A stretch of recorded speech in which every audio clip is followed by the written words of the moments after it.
Entonces, como dice ahí el título, ¿verdad? Vamos a hablar de DNA y de anticoncepción. A la izquierda, pues está la muy familiar para casi todo el mundo molécula del DNA, con su característica doble hélice. A la derecha, pues un paquete comercial de píldoras anticonceptivas. Entonces, una advertencia para que no me tiren de jitomatazos al final. En todo caso, tírenme limonazos, ¿verdad? Porque me los llevo a la casa. Y es que no pretendo establecer una relación causal entre el DNA y la anticoncepción. Simplemente los quiero invitar a un viaje a través de la visita de muchas personalidades que han forjado la ciencia del siglo XXI. La mayoría la totalidad de la gente de la que voy a hablar es del siglo pasado, pero que han sido contribuyentes para establecer para incrementar nuestro conocimiento acerca de los dos conceptos, de los dos objetos que tenemos aquí en la pantalla. Por favor. Entonces, me van a perdonar que comience con una foto mía, yo sé que es de pésimo gusto, ¿verdad? Eso debería dejarlo a alguien del TEC de Monterrey o algo por el estilo, ¿verdad? Pero lo que pasa es que quiero contarles una historia que me relaciona de manera directa con la muchacha que está del lado derecho. Esa muchacha se llamó Rosalind Franklin y murió 2 meses después de que fue tomada esa fotografía, falleció muy, muy joven. Viene al cuento Rosalind Franklin porque fue ella, Carlos, por favor, fue ella la que tomó la primera fotografía de difracción de rayos X, la que aparece del lado derecho y que se alcanza a ver ahí, que tiene su nombre, ¿verdad? Ahí y los datos del experimento, la fecha, qué sé yo. Entonces, en cuanto Francis Crick vio esa fotografía, resolvió lo que tenía años trabajando y es la estructura tridimensional del DNA. El DNA no lo descubrieron Watson y Crick, como mucha gente cree. El DNA se conocía ya desde un siglo antes, 1880 y algo, pero después se estableció que era el material genético, pero la estructura tridimensional que permitía que fuera una molécula capaz de portar información, esa fue hasta los años 50 y se asocia al nombre de Watson y Crick. Pero sin embargo, Watson y Crick no sabemos cuántos años más se hubieran demorado si no hubieran tenido los datos experimentales de Rosalind Franklin. Rosalind Franklin tuvo una corta vida, muy injusta, porque fíjense ustedes, uno de los países ejemplos de democracia, civilización, igualdad, tolerancia y qué sé yo, como es la Gran Bretaña, no permitía que una mujer fuera profesora universitaria en los años 50 del siglo pasado. Entonces, lo más que pudo llegar a ser Rosalind Franklin fue el equivalente de técnico académico. Y como tal, los datos que ella generaba en el laboratorio no le pertenecían, sino que los podía manipular a voluntad su jefe. Su jefe, que se llamaba Maurice Wilkins, que sí también compartió el premio Nobel con Watson y Crick. Y el mérito de Wilkinson fue nada más de ser el jefe de Rosalind Franklin. Les quiero recomendar muchísimo este libro, porque es una biografía de ella, de Rosalind. Es una biografía padrísima porque no está en ninguno de los dos extremos imaginables de una biografía. No es totalmente apologética de que la pobre muchacha, de que más de ser mujer, era joven y además era judía, que es cierto, y además tal, y nos la pintan como una heroína, pero tampoco es el relato moderno que hizo James Watson, el de Watson y Crick, que verdaderamente es una patanería por completo, que dice que era completamente mediocre y que ni siquiera sabía bien los experimentos que hacía. Entonces, entre esos dos extremos está este excelente libro, se los recomiendo mucho, y además porque mi relación con Rosalind Franklin viene de la lectura de este libro. Rosalind Franklin estaba haciendo sus experimentos en Cambridge, en la Gran Bretaña, y dio la casualidad que yo pasé un año sabático en la Gran Bretaña, también en la Universidad de Cambridge. Entonces, es una ciudad pequeña, para todos lados puede ir uno caminando, La parte céntrica, que es donde están los edificios antiguos de la universidad, es muy linda, muy bonita. Y yo tenía un apartamento no lejos de la universidad, me iba caminando todos los días. Ya de regreso a México, que me compro el libro y que empiezo a leer que la autora pone en boca de Rosalind sus pensamientos en una tarde que todo le había salido mal. Y dice, iba Rosalind Franklin caminando rumbo a su casa después de haberse peleado con Mengano de tal y después de haber discutido agriamente con fulano de tal, y entonces empezó a caminar por la Mill Road, y entonces se me prende un chip porque Mill Road es la calle donde yo vivía. Y dice, y entonces se acercó y escuchó el ruido de la estación de trenes. Yo dije que a todo dar, yo vivía bien cerca de la estación de los trenes. Y entonces dio vuelta en la calle Dorset y encontró su casa. Y esa es la casa donde yo viví y también vivió Rosalind Franklin. Y lo cotejé perfectamente bien con las fuentes documentales y con todo lo demás. Y desde entonces estoy enamorado de la Rosalind Franklin. Y no me dejarán mentir, era guapona la Rosalind, era abusada, entonces ¿qué más se puede pedir? Y no sé si vieron ustedes la película esta con... ¿Cómo se llama el que hacía de Superman y que se cayó del caballo y se murió? ¿Cómo? Christopher Reeves, ¿sí se acuerdan? El Superman hizo una película muy bonita con Jane Seymour, una actriz también muy bonita, que se llama Pide el tiempo que vuelva, ¿verdad? Donde él, por alguna razón, sin querer, viaja al pasado y se enamora, perdidamente enamorado de la Jane Seymour, pero se le rompe el encanto porque ve un objeto que había traído consigo desde el siglo XX. Entonces me pongo yo a pensar que la Rosalind y yo compartimos la misma casa, usamos la misma recámara, el baño también, desde luego, y compartimos la misma cocina, y desde entonces es de mis personajes favoritos en la ciencia, la Rosalind Franklin, porque la quiero, ¿sí? Entonces, Rosalind Franklin aprendió las técnicas de la cristalografía de rayos X con un británico, con una historia muy interesante también, con John Desmond Bernal, Bernal diríamos nosotros, Bernal, como quieran, ¿verdad? Que venía de una antiquísima familia de judíos sefaradís de España y Portugal, y que después de la diáspora, cuando los reyes católicos aventaron a todos los judíos fuera de España, primero se fueron a Portugal. Cuando los echaron de Portugal fueron a parar a Irlanda, y ahí se desarrolló la familia de John Desmond Bernal, que es el que está del lado derecho.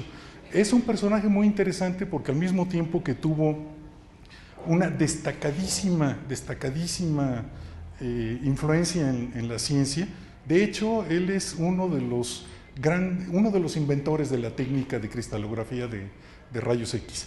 Su director de doctorado es el que le inventó, Bragg, ¿sí? Pero su director y sus alumnos sacaron el premio Nobel y él no sacó nada porque era comunista. Era bien rojo el condenado, y entonces pues muy mal visto en la Inglaterra en la época de entreguerras, ¿verdad? El ser comunistón, pero al tiempo que desarrollaba esas técnicas de cristalografía, siempre se preocupó mucho por el papel que tenía la ciencia en la sociedad. No es el único libro que escribió acerca de la interacción ciencia con sociedad, pero es uno de los principales y se consigue todavía a muy buen precio. Entonces les recomiendo, pero de veras, de corazón, que traten de leer este libro porque es muy aleccionador. Muchos de los descubrimientos científicos que nosotros damos por hechos, pues sí, los damos por hechos porque son hechos, pero el entorno social que permitió que se dieran, las fuerzas sociales que nos generaron, esos a menudo no los aprendemos, o si nos los comentan no los tomamos muy en serio. Dentro del círculo de amigos, que eran políticos progresistas, que pertenecían al Partido Socialista Británico o en ocasiones incluso al Partido Comunista, del lado derecho está, ¿alguien lo reconoce? ¿Quién? Waddington. Este es el Waddington. Entonces, el Waddington fue un embriólogo escocés, que propuso una teoría muy interesante, porque él decía que el desarrollo embrionario seguía una línea de dirección programada más allá de los genes individuales.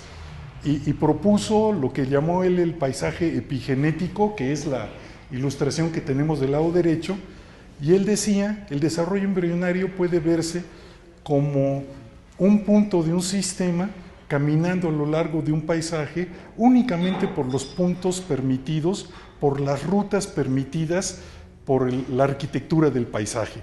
Y diferentes rutas son diferentes destinos del embrión.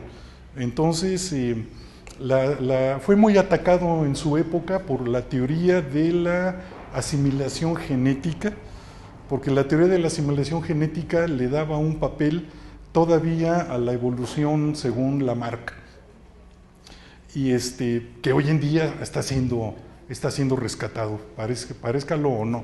Bueno, entonces Waddington fue uno de los científicos más influyentes de esa época, y Waddington se casó no es esa su mujer, esa es su hija. Lo que pasa es que no conseguí una foto de la mujer, pero se debe de parecer a la hija, supongo, ¿no?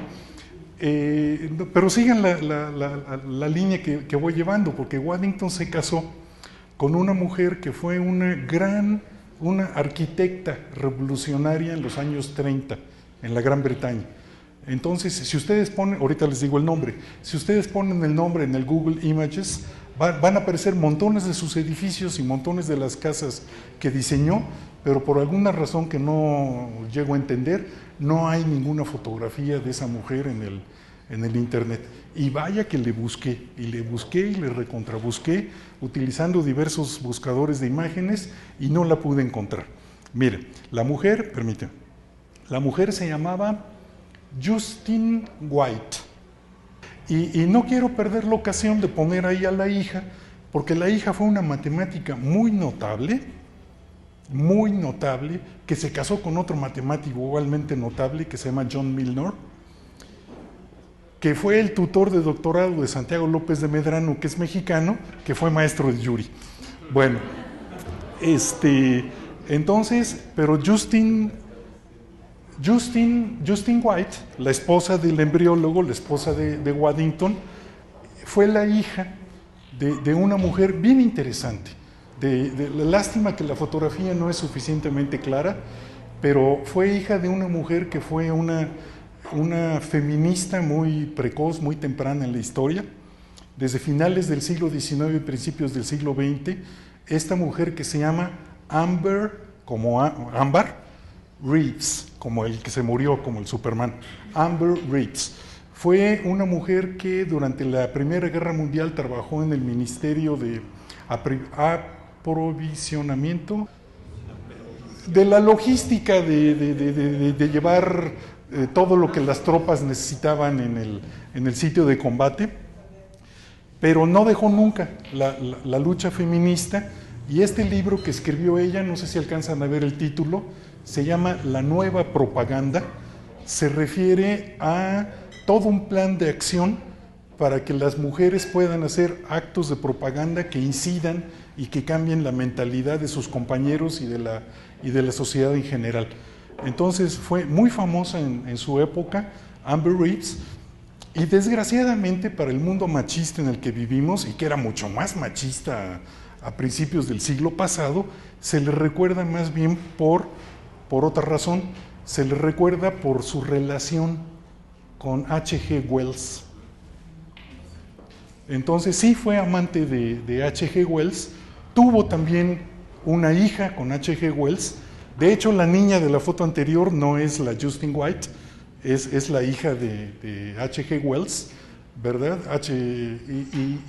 Y lo que pasa es que este H.G. Wells era un tipo, ahí sí no tiene ningún sentido que les hable de él, porque todo el mundo sabe, de lo más versátil. Escritor de ciencia ficción, opinador político, organizador de discusiones, un tipo muy polifacético, de un origen muy humilde, de un origen paupérrimo, y que estudió biología gracias a un gran empeño, pero en el camino tuvo que hacer todos los trabajos que ustedes se puedan imaginar. No, nunca ejerció la biología más que a nivel del profesorado. Dio clases de biología a nivel de secundaria y prepa en Inglaterra a principios del siglo XX, y después descubrió que lo suyo era la escritura de ciencia ficción. ¿Y quién nos recuerda? El hombre invisible, La máquina del tiempo, La guerra de los mundos, etcétera, etcétera, ¿verdad? Que la vemos en la siguiente ilustración, en la versión fílmica con el Tom Cruise. ¿Sí la vieron? Pues, muy chafas, pero bueno, pues es una película dominguera. Pero H.G. Wells vivió en la polémica, y parte de la polémica en la que se vio envuelto es que le gustaban bastante las mujeres. Entonces se casó muy joven, se divorció, se casó en segundas nupcias, y yo no sé qué trato llegó a tener, que por cierto, se casó con una alumna, o sea que no hay nada nuevo bajo el sol, ¿verdad? Porque ejemplos conocemos muchos, ¿verdad? Si no de matrimonios, al menos de relaciones entre profesores y estudiantes. Y con el acuerdo de la segunda mujer, tuvo relaciones con muchas otras mujeres. Por ejemplo, con la de la anterior, la famosa Amber Reeves, ¿verdad? Que tuvo una relación escandalosa que cimbró a toda la sociedad británica de la época, que siempre han sido muy conservadores, digan lo que digan, ¿verdad? A tal grado que tuvieron que irse a vivir a Francia. Y los franceses son un poquito más tolerantes para eso de las aventuras extramaritales y qué sé yo. Entonces, pero no se encontraron viviendo como pareja establecida, porque tanto Amber Reeves como H.G. Wells eran bastante inquietos. Entonces regresaron al continente, cada quien siguió su vida.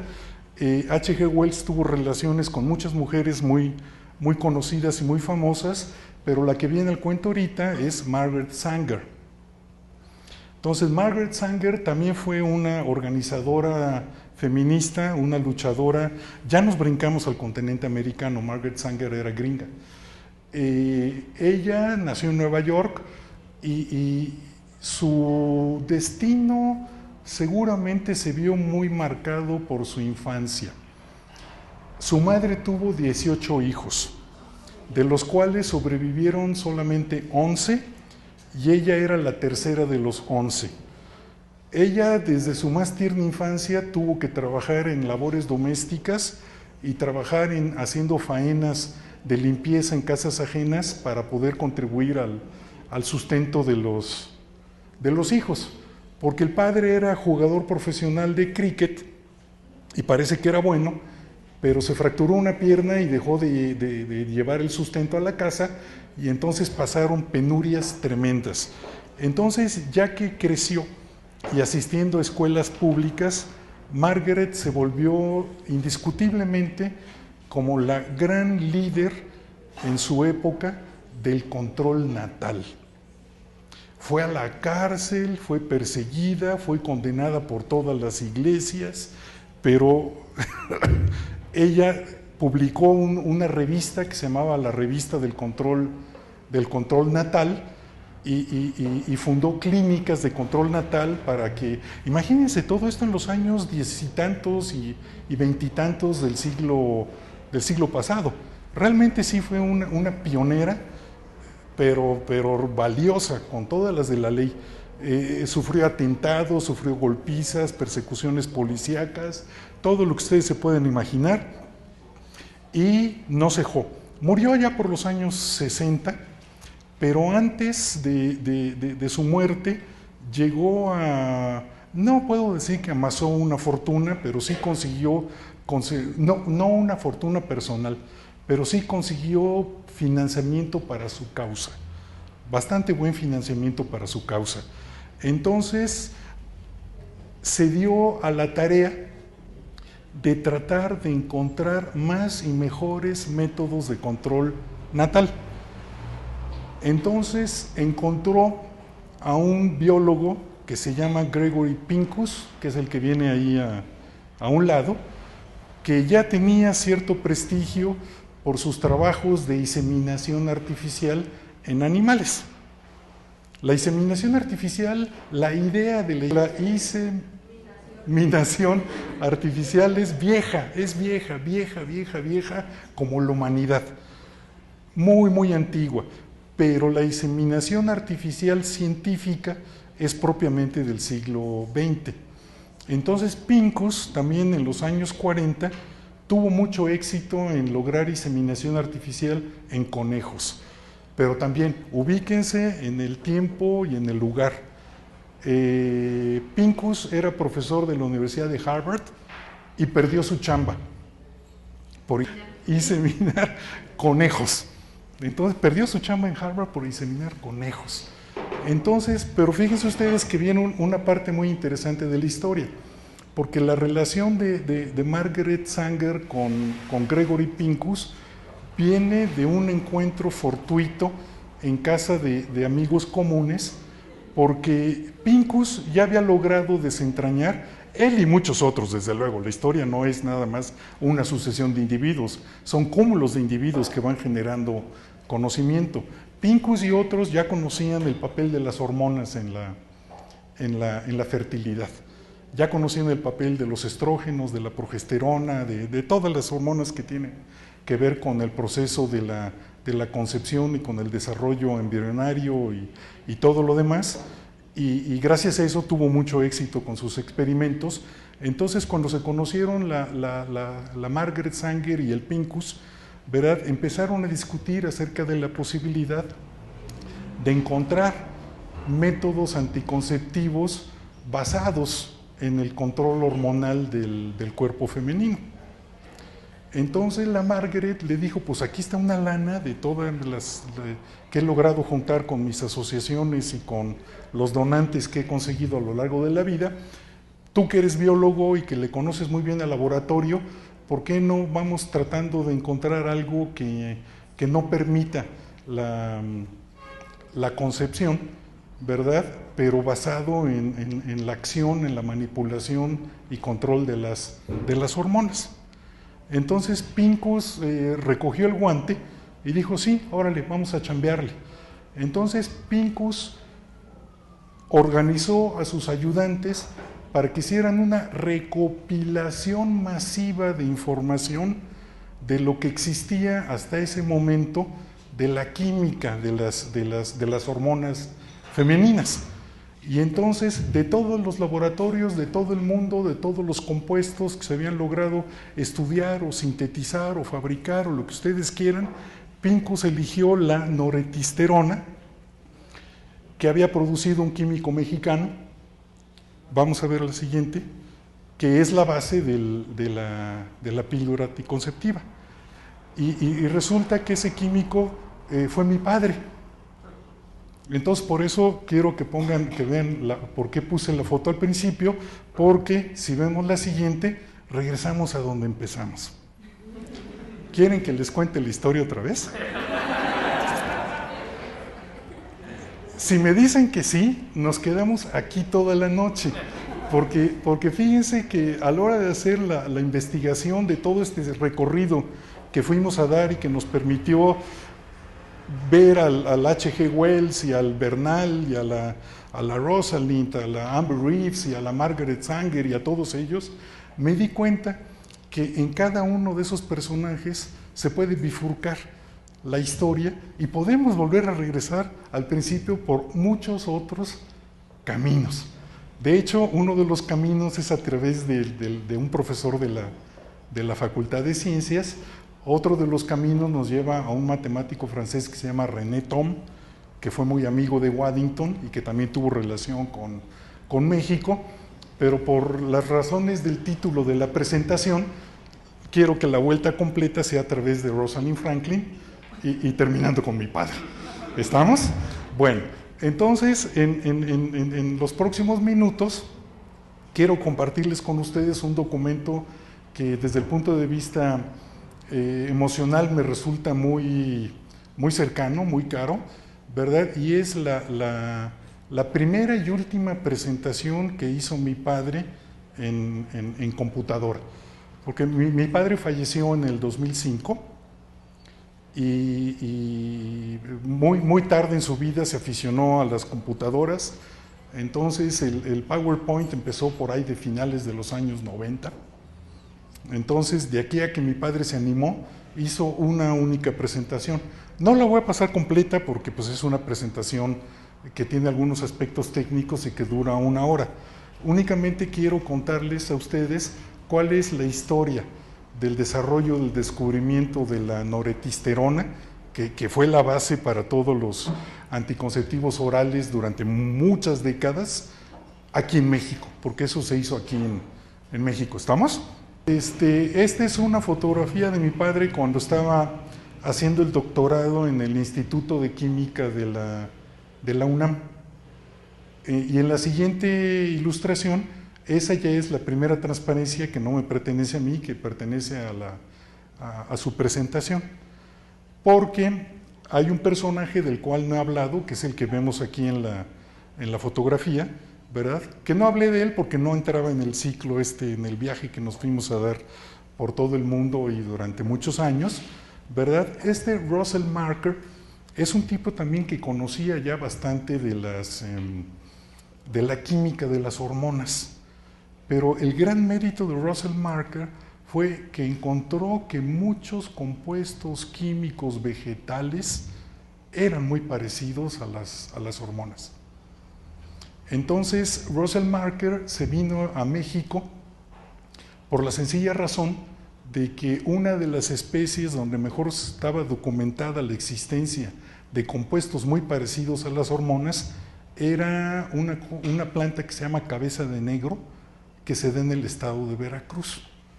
Entonces vino Russell Marker, no puso un laboratorio, yo tengo fotografías, es un cobertizo nada más muy cerca de Orizaba, y donde ahí le pedía a los campesinos que le llevaban el tubérculo, porque el tubérculo es donde están concentradas las apogeninas, y a partir de las apogeninas, mediante procesos que yo desconozco, podían encontrar compuestos parecidos a las hormonas humanas.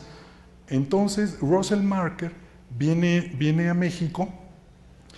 Pues ahí está el nombre científico de la planta, y ahí está el Russell Marker estudiando una de los ejemplares de la planta misma.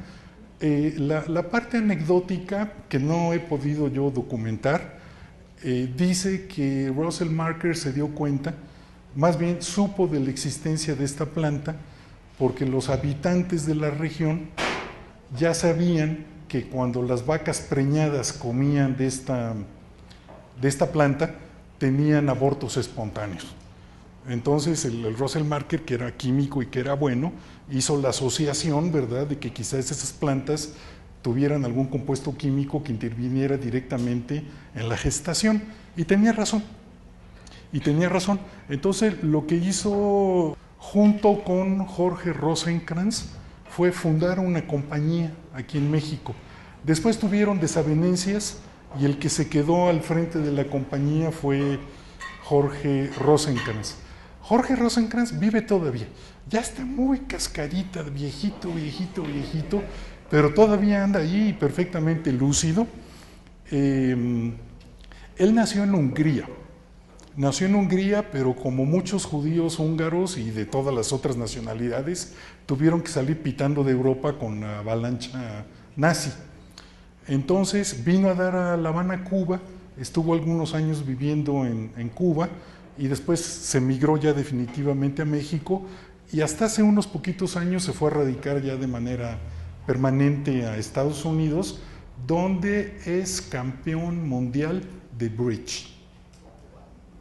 Yo no tengo la menor idea de cómo se juega, ni de cuáles son las reglas, pero pues lo he visto en las películas, ¿no? Que se juega por parejas y aparentemente tiene una reglamentación complicadísima, y hay campeonatos mundiales y él es él con su pareja, que no tengo la menor idea quién será, es campeón mundial. Entonces Jorge Rosenkrantz tenía una gran visión para los negocios. Entonces, además de fundar la compañía Syntex, que la vemos ahí en la fotografía siguiente, y dentro de la sapiencia que tuvo Rosenkrantz para los negocios, él dijo, pues me tengo que asociar con la gente que sabe hacer la parte química. Entonces firmó un convenio de colaboración. Primero que nada se trajo a Gerasi. Gerasi andaba por Estados Unidos. Gerasi es europeo también, Gerasi austriaco, pero judío austriaco, también salió pitando de Europa y se fue a Estados Unidos, pero Rosenkrantz se lo trajo a México porque tenía una excelente formación de químico. Gerasi todavía vive y ya también está bien cascarita, bien viejito, y a lo que se dedicó en sus últimos años productivos fue a escribir novelas. Ahí les recomiendo, porque incluso tiene una novela que fue publicada por CONACYT. CONACYT no publica normalmente novelas, ¿verdad? Pero hay una novela de Gerasi que está publicada por CONACYT y que se llama El dilema de Cantor. ¿Sí? Se las recomiendo. Sí, es una novela que vale la pena leer. Entonces se trajo a Gerasi para que fuera el director científico de Syntex, y lo que hizo fue formar un grupo de trabajo con absolutamente todo el personal mexicano. Todo el personal era mexicano, desde los empleados de intendencia hasta los investigadores. Los investigadores se los trajo del Instituto de Química de la UNAM. Entonces Rosenkrantz firmó un convenio de colaboración con el Instituto de Química de la UNAM. ¿Eso qué es lo que quiere decir? Lo que quiere decir es que él apoyó monetariamente el desarrollo del Instituto de Química de la UNAM, el equipamiento y demás, y a cambio el Instituto de Química de la UNAM mandaba a sus doctorantes a trabajar a Syntex. ¿De dónde sacaba dinero Rosenkrantz? Se había llegado de La Habana con una mano adelante y otra atrás, de un descubrimiento formidable que hizo Laboratorio Syntex casi inmediatamente después de su fundación. Inmediatamente después de que fue fundado ese laboratorio, descubrieron un método factible a nivel industrial para la síntesis de la cortisona. Y como todos ustedes saben, la cortisona es un medicamento fabuloso. No habría trasplantes de órganos si no existiera la cortisona, porque la cortisona se utiliza para suprimir, hay mucha gente medio New Age que dice, ay no, que esto no, porque tiene cortisona. Sí, todos los medicamentos que sirven tienen efectos secundarios, ¿verdad? Y el que no quiera tener efectos secundarios, pues que tome agua, ¿no? Entonces, o homeopatía, que para el caso da lo mismo, ¿verdad? Entonces, la cortisona tiene efectos secundarios desagradables cuando se administra en dosis prolongadas, dosis altas y prolongadas.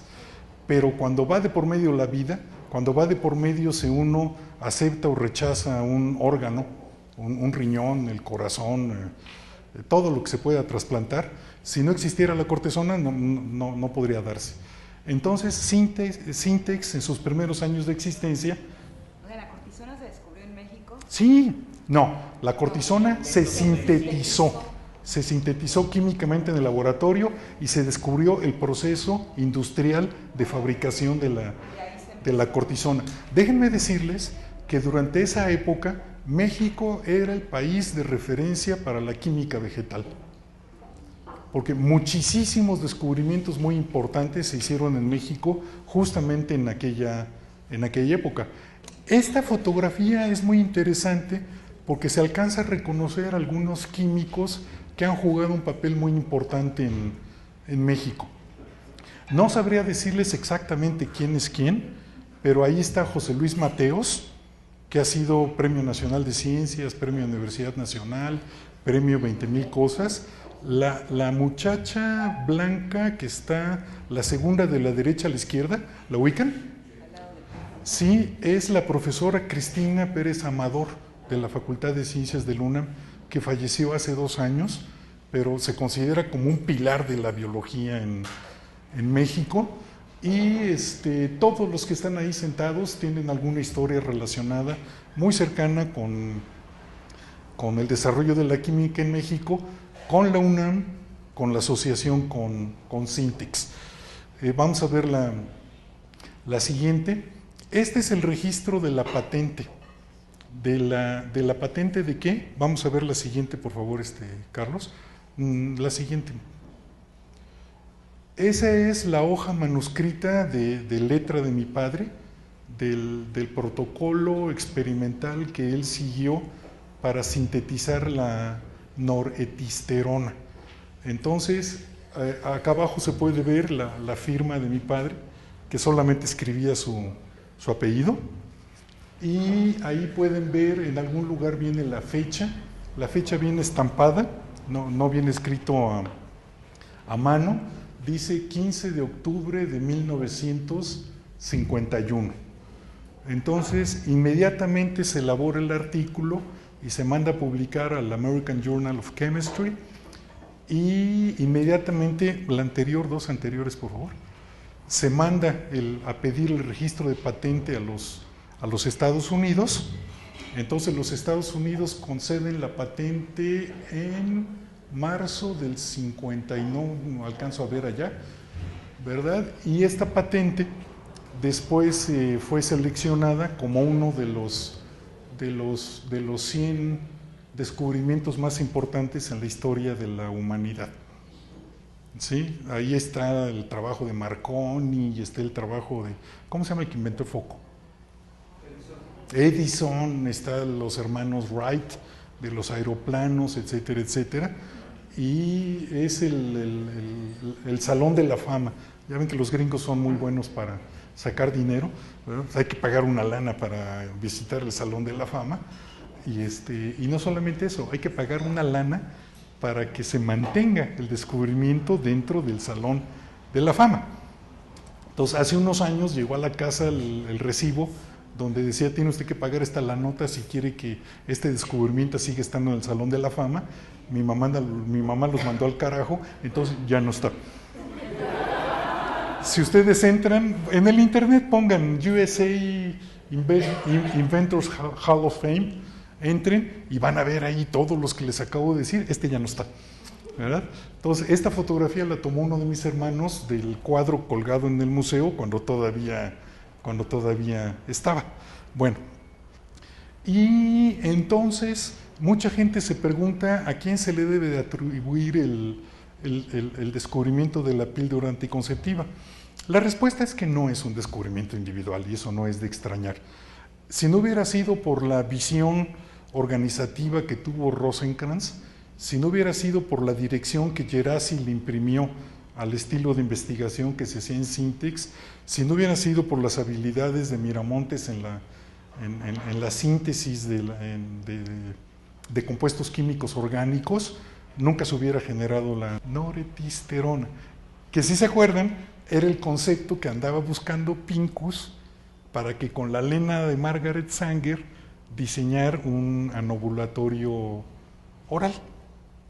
Entonces, ya con ese compuesto, el Pincus ya procedió a hacer pruebas con animales, procedió a hacer pruebas con seres humanos, y para finales de los años 50 ya existían los anticonceptivos orales. Déjenme decirles, porque también es una parte un poco bochornosa, que las pruebas con mujeres se hicieron sin el consentimiento de las mujeres, y se hicieron en Puerto Rico y en la República Dominicana. Porque ¿cómo van a hacer pruebas de laboratorio con gringas, no? O con inglesas. Entonces las pruebas se hicieron en el patio trasero de Estados Unidos.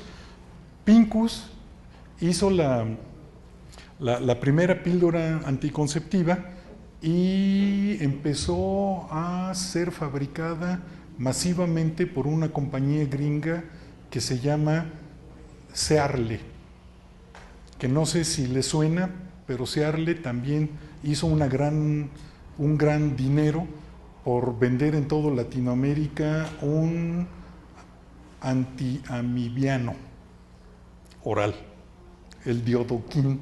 Entonces, en resumidas cuentas, Gerasi con todas las virtudes que les acabo de decir, Rosenkrantz y Miramontes con las suyas, Pincus, ¿verdad?, que no hubiera podido hacer gran cosa sin el dinero de Margaret Sanger, y todos ellos no hubieran podido haber hecho nada sin el trabajo de biología de campo que vino a hacer en Veracruz Russell Marker, ¿verdad? Entonces, si ustedes imaginan el cuadro donde están todos los que produjeron el primer anticonceptivo oral, pues tienen que estar todos los que acabo de mencionar. Ahora, una cosa peculiar y que me llama mucho la atención es que la última diapositiva de la presentación de mi padre trae al Papa polaco. A mi papá le parecía indecente e inmoral que la Iglesia prohibiera los métodos anticonceptivos, existiendo tantos problemas como hay en el mundo asociados a la explosión demográfica. Hoy en día ya no se habla de la explosión demográfica. Este es un término de los años 70 aproximadamente, porque realmente el mundo estaba viviendo una tremenda explosión demográfica. Las tasas de crecimiento han empezado a declinar paulatinamente debido a políticas bastante severas como las de la República Popular China, ¿verdad?, de que toda pareja tiene prohibido tener más de un hijo. Punto, se acabó. Y allá no se andan por las ramas, es una ley que se impone, ¿verdad? La tasa de natalidad de México disminuyó del 6.3% al 2.2% en 3 décadas. En la década de los 60, 70, 80 y 90, 4 décadas. Sí, dígame. Pero hubo mucha explosión de homosexuales. Por la falta de mujeres, porque las mataban a las mujeres. No, perdóneme. El hecho es el que usted está mencionando. Y no solamente se da en China, también se da mucho en la India, porque en la India no está prohibido tener hijos. En la India lo que hacen es matan a las niñas. Entonces el resultado es que tanto en ese fenómeno al que usted se refiere es en la India, porque en la India es donde está una desproporción terrible de sexos. En China está prohibido tener más de un hijo, pero no está prohibido, no se mata a las niñas, pues. Para esto quiero contarles algo que yo lo siento de manera muy personal por ser mi padre quien fue. Y el hecho es que mi padre, originario de Tepic, Nayarit, era una persona creyente, muy católico. Y sin embargo, cuando él descubre el compuesto que va a permitir la anticoncepción, él estaba firmemente convencido de que estaba haciendo algo en favor de la humanidad. Y a los poquitos meses, no este papa, el Juan XXIII, saca un desplegado, no es cierto, una bula se llaman los decretos papales, ¿verdad?, donde condenaba la anticoncepción oral como obra del demonio. Entonces mi padre entró en un conflicto terrible, porque por un lado era creyente católico y pensaba que le hacía un bien a la humanidad, y después viene el Papa y le dice que era una obra del demonio, que resolvió de una manera muy sabia. Resolvió mandando al carajo la religión y también la ciencia, porque eran sus dos fuentes de conflicto.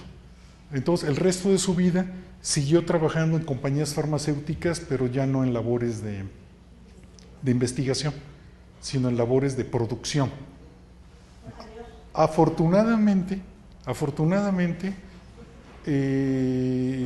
las dosis que se pensaban en aquel entonces que eran las seguras, ¿verdad? Han disminuido por un factor de 10, ¿verdad? Entonces las píldoras de hoy en día tienen microdosis comparadas con las primeras píldoras. El Lobulén, el Anoren, eran unas bombas atómicas, pues, literalmente. Entonces la píldora hoy en día causaba trastornos, tenía efectos secundarios. Las píldoras hoy en día se utilizan como medicamento. Las de hoy en día se utilizan para control de la natalidad, pero también se utilizan como medicamento para la regularización del periodo menstrual, para la amenorrea, para muchas otras cosas. Entonces, con esto creo que ya dije todo lo que tenía que decir. Fíjense que disfruté muchísimo diseñando este recorrido por la historia y desde hoy a mediodía ya me saboreaba el venir a platicárselos a ustedes, no me aguantaba las ganas. Bueno, pero esencialmente esto es lo que les quería decir. Muchas gracias.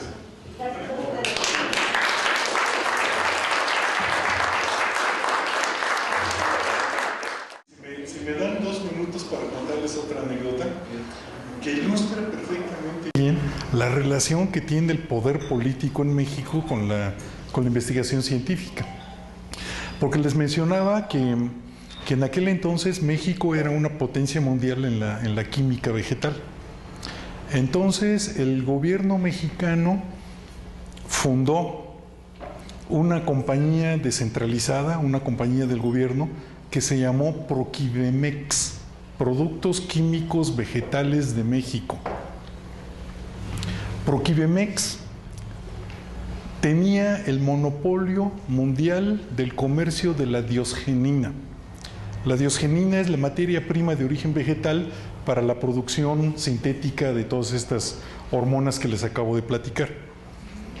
Entonces, un presidente mexicano, Luis Echeverría Álvarez, decidió matar la gallina de los huevos de oro, porque dijo, pues México es el único país que tiene esta planta y por lo tanto somos monopolio mundial en la producción de la diosgenina, entonces vamos a aumentarle el precio a niveles estratosféricos. Entonces le pusieron $15,000 el kilogramo de diosgenina, que era comportamiento monopólico, pues al fin y al cabo es un fenómeno que se llama capitalismo y no más. Y entonces lo que hizo fue que en todos los laboratorios del mundo se aceleraran para sintetizar la diosgenina. Y entonces al año los japoneses ya tenían un proceso industrial para producir la diosgenina, y Productos Químicos Vegetales de México se cerró. Entonces esa es la visión a largo plazo que se tiene cuando se regala el petróleo, cuando se monopoliza la diosgenina, ese tipo de cuestiones. No, desafortunadamente la gente que tiene el poder de tomar las decisiones no ve más allá de sus narices. ¿Alguna pregunta? ¿Tú tienes una pregunta? Nos cuentas un caso que puede ser uno entre muchos, pero precisamente compuestos vegetales. Se da, por ejemplo, la etnobotánica como una búsqueda de este tipo de compuestos. Es como una investigación en el conocimiento nativo. Fíjense que esa pregunta del Yuri es bien buena. Y justamente me acabo de chutar un libro de un médico británico-alemán que se llama Edzard, con Z, Edzard Ernst. Y entonces él dedicó su vida a hacer un estudio exhaustivo de los medicamentos que tienen su origen en la herbolaria para ver si se podía considerar que pertenecían a la medicina basada en evidencia y no al chamanismo o cualquier otra motivación. Entonces descubrieron que una buena cantidad de los medicamentos que vienen de la herbolaria tradicional sí tienen un sustento perfectamente basado en la medicina de la evidencia. En algunos de ellos incluso ya se ha descubierto la ruta molecular de la acción en el organismo. Y el caso más mentado y más sencillo y más bonito, que es una historia fascinante, es la historia de la aspirina. Sí, la aspirina viene de la corteza del sauce, y entonces en alguna ocasión, en alguna época, alguien se dio cuenta, ¿verdad?, que los animales que tomaban agua de estanques que estaban bajo los sauces se desinflamaban. Entonces se empezó a tomar como... Esta historia ilustra muchas cosas, porque se atribuye a un cura inglés el empezar a preparar ya pociones de corteza de sauce para utilizarlo con los humanos. Entonces se dieron cuenta que no solamente desinflamaba, bajaba la calentura y quitaba los dolores de cabeza, pero producía estragos en la mucosa gástrica. Entonces un par de químicos franceses sintetizaron el compuesto activo, y un par de químicos alemanes, en lugar de que se utilizara el salizato de no me acuerdo qué, le pusieron un radical de vinagre para que fuera el ácido acetil salicílico, ¿verdad?, que disminuye enormemente los efectos secundarios. Entonces, desde mi punto de vista, ese es un ejemplo de lo que debería de ser la química médica basada en la herbolaria. El tomar los remedios tradicionales sin saber la dosificación exacta, la pureza del compuesto, si está contaminado o no está contaminado, si tiene efectos secundarios o no tiene efectos secundarios, es un riesgo para la salud misma. Entonces, lo que hizo el señor que les acabo de contar, el Edzard Ernst, publica una lista de todos los remedios tradicionales que sí tienen un efecto comprobado con evidencias incontestables. Y curiosamente, un medicamento que está recontracomprobadísimo por pruebas clínicas de doble ciego y todo esto que hacen los médicos para disminuir el colesterol, es el ajo. Entonces, si alguno de ustedes tiene colesterol con tendencia a la subida, pues a comer ajo tarde, día y noche, ¿verdad? Que también es medio anticonceptivo, ¿verdad? Porque ni quien se le acerque a alguien que comió ajo. Entonces, no les voy a contar ahorita la lista completa de todos esos medicamentos, pero los hay muy interesantes. Porque hay algunos compuestos que incluso pueden utilizarse para tratar depresiones leves. En lugar de irse a tomar una bomba atómica también contra la depresión, ¿verdad?, hay un medicamento que se llama la hierba de San Juan, que es muy popular en Europa, déjenme decirles, ¿verdad?, que sí está perfectamente comprobado y demostrado que tiene una muy buena tasa de curación para depresiones leves. Pero el camino fue de la etnobotánica, es decir, de la herbolaria tradicional, el decir, bueno, de todo esto que utiliza todos los pueblos desde que el mundo es mundo, algo debe de haber, porque después de todo, las moléculas son las mismas. Yo me acuerdo que yo era estudiante cuando hubo una conmoción tremenda porque se descubrieron receptores de neurotransmisores en plantas. Toda la gente decía, las plantas piensan, las plantas sienten, las plantas imaginan. No, es que en realidad no es infinito el número de moléculas que hay en el mundo, es grande, pero de las que utiliza la vida es relativamente reducido. Entonces la planta utiliza los receptores para los neurotransmisores para otra función propia de su metabolismo. Entonces muchas moléculas son comunes y por eso es que de la diosgenina vegetal se pueden sacar hormonas humanas. Y esta compañía mexicana, Porquivemex, comercializaba muchas otras cosas, no solamente la diosgenina. pero todo eso se acabó por una decisión política nefasta. Es decir, ¿qué se imaginan ustedes que hubiera sido lo correcto? Lo correcto es pues, utilizar las ganancias que ya de por sí daba esa compañía para ser los primeros en sintetizar la diosgenina y seguir ganando, patentarla de volada y seguir ganando un montón de dinero, ¿no? Que México se quedó como el perro de las dos tortas. Es que yo estaba tratando de acordar, pero justamente el Instituto de Química de la UNAM tiene una fuerte línea de investigación herbolaria, ¿no? Trabaja mucho con biólogos, ¿no? No sé. Hacen un trabajo de descripción de principios activos, una tradición fuerte ahí, ¿no? Pues de lo que yo recuerdo, la autoridad nacional en etnobotánica era el profesor Alfredo Barrera, que afortunadamente dejó escuela en México. Tiene muchas personas que se formaron con él y que siguen trabajando muy activamente en el campo de la medicina herbolaria tradicional desde el punto de vista de la etnobotánica, y mucho cuidado porque también está lleno de charlatanes este campo.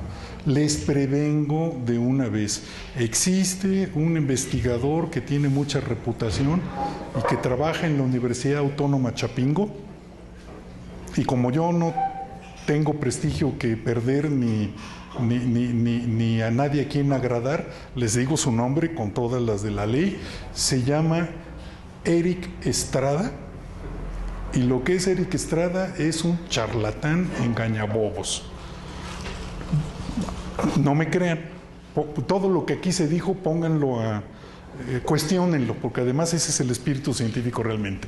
Váyanse al YouTube y oigan un choro que se avienta el Eric Estrada. No les estoy diciendo mentiras, lo pueden checar. ¿Perdón? Si le ponen en el Google Images, le sale un actor gringo que siempre salía en motocicleta. Era un policía de motocicleta. Pues es un homónimo. Es un homónimo, es el mismo Eric Estrada. El mismo nombre, quiero decir, no el mismo tipo. Entonces, en esta página de YouTube, el tipo sale diciendo cómo curar el cáncer de pulmón. Y les recomienda a los enfermos de cáncer de pulmón que se sienten, se relajen, cierren los ojos y aspiren profundamente. Pero en el momento de la aspiración, no aspiren únicamente aire, también aspiren la luz. Y mentalmente dirijan la luz hacia el tumor y se va a morir el tumor. ¿Cómo la ven? Entonces, pues yo creo que todas las reglas de la física conocidas hoy en día tienen que estar mal para que uno pueda aspirar la luz y con la pura mente enfocarla hacia al tumor. Eric Estrada, Universidad Autónoma Chapingo. Es curioso, justamente hoy, en el Facebook una amiga puso un enlace que estaba siguiendo una dieta vegetariana cruda, algo así. Puso un enlace del señor ¿no? Me metí a escucharlo y si salió en un programa de Marta de Baile. Sí. Y estaba haciendo una serie de barbaridades. Me hizo curioso que justamente lo escuché y es el farsán del herbolario. Sí, perdón, pero no sé, digo, por ejemplo, fue SNI un tiempo. ¿Fue qué, perdón? Fue SNI un tiempo. Sí, no, es investigador de la universidad.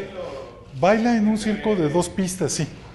Y utiliza las instalaciones de la Universidad Chapingo para dar consulta médica. Para dar consulta médica, que deberían de meterlo a la cárcel porque no tiene cédula de médico. Él me da una vergüenza espantosa, me sonrojo, pero él es biólogo egresado de la Facultad de Ciencias de la UNAM. Sí, pero encontró una manera de hacer dinero muy sencillo, y además totalmente sin ninguna ética, porque la gente va con mucha esperanza a comprar sus compuestos de hierbas. Sí, va con mucha esperanza y él promete que cura la diabetes y que cura la gastritis y que cura la cirrosis y que cura cualquier cosa. ¿sí? Y lo que vende es engaño nada más. ¿Y la hierba de San Juan en qué cantidad se pone? Bueno, cualquier hierba. No, Tómese el tecito de quién sabe qué. fíjese, qué bueno que me pregunte eso, porque justamente traigo ahorita en la mente el libro que acabo de leer, hace 3 días lo terminé, el de inglés que se llama Edzard Ernst. Búsquenlo, por favor. Y viene una serie de recomendaciones que da al final.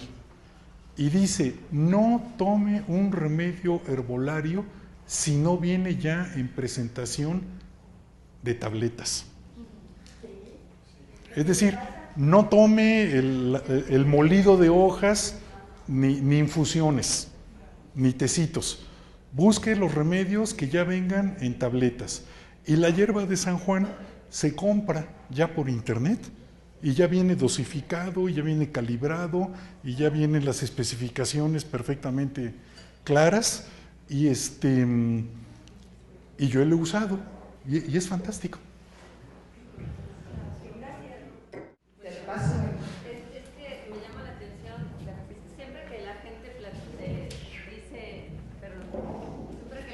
dice ese tipo de cosas de tómese una pastilla que ya tiene cierta dosis. Yo crecí en un pueblito muy pequeño y siempre me viene a la mente, dile eso a la gente que no tiene dinero, que no tiene un médico cercano y que si tienen dinero van con el curandero que les va a cobrar ahí algo, ¿no? Pero si no tienen dinero van y arrancan la hierbita que siempre han arrancado, ¿no? Y la hierven. Y por tradición pues ya saben más o menos qué manojo agarrar para el mundo, ¿no? No es tan sencillo, ¿no? Eso que acaba usted de mencionar trasciende con mucho la investigación científica, porque están involucrados intereses económicos muy poderosos, intereses políticos muy poderosos. Yo colaboro con un grupo de mi universidad que se llama Medicina y Complejidad.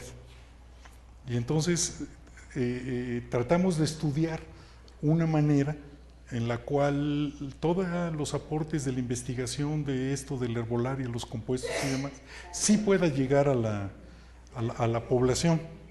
Entonces, mucha gente se cuelga de la lámpara cuando nosotros decimos que sí estamos a favor de la automedicación, pero de la automedicación asesorada. Y entonces tenemos un equipo de muchachos, de jóvenes, que van a los pueblos, y todos los pueblos, entre más chiquitos mejor, siempre tienen una figura que es la figura respetada por todo el pueblo. En ocasiones es el cura, en ocasiones es el maestro, en ocasiones es un viejito, en ocasiones, pero siempre hay una figura muy respetada en el pueblo.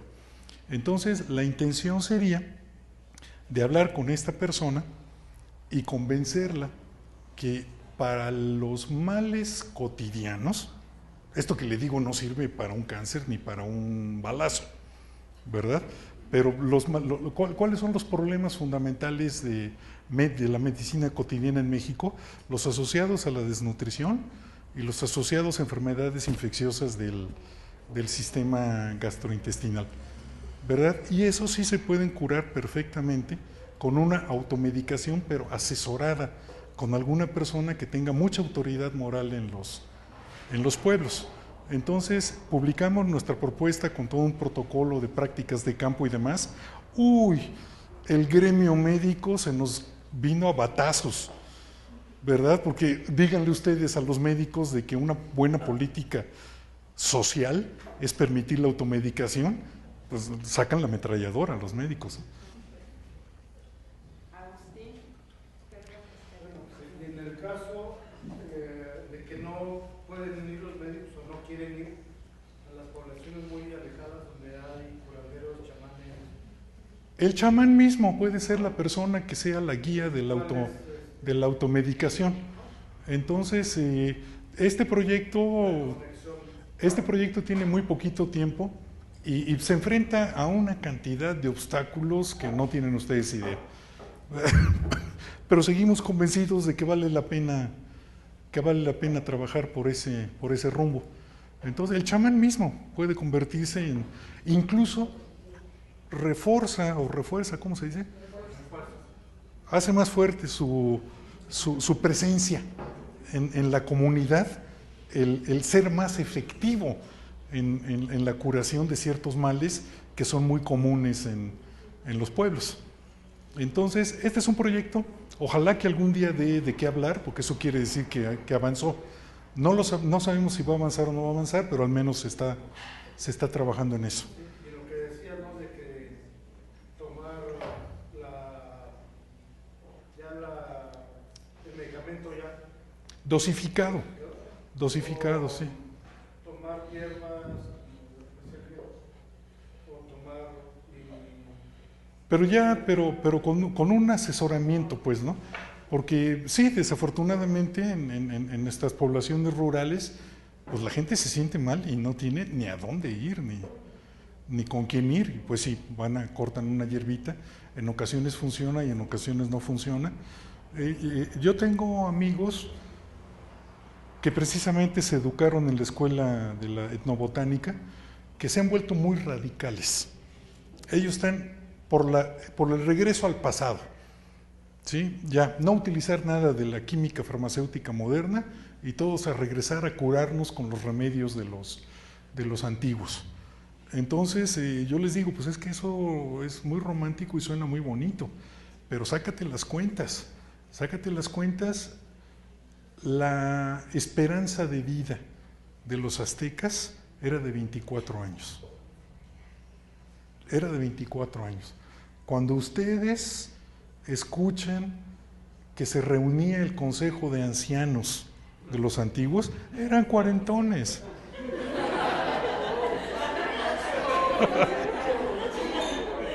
Eran cuarentones, pero la gente se moría de muchas cosas que ya son curables. De muchísimas cosas que ya son curables y para las cuales la medicina que ellos tenían no tenía lo suficiente. ¿Cuántos hijos tuvo papá? Mi papá tuvo 11 hijos. Y déjenme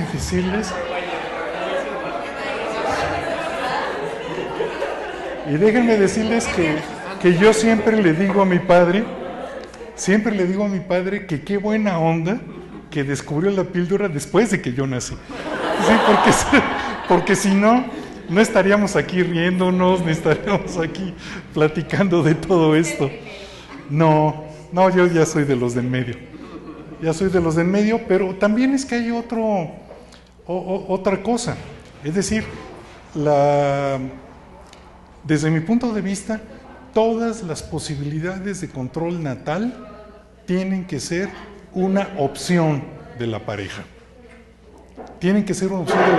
Pero que el número, la cantidad y la educación que le van a dar a los hijos tiene que ser decisión de la pareja. Entonces, en los tiempos en los que nosotros nacimos, era un acto patriótico el tener familia grande. Porque estaban los gringos que se querían llevar de Baja California, norte de Sonora y hasta Durango, porque estaba despoblado, y ya sabemos que ese fue el pretexto para que se llevaran Texas. Todo Quintana Roo no tenía más de 5,000 habitantes. Sí, entonces durante la presidencia de Cárdenas, Ávila Camacho y Miguel Alemán, la política era, órale, a tener hijos, a hacer patria, decían. Ahora ya no, ahora hacer patria es todo lo contrario.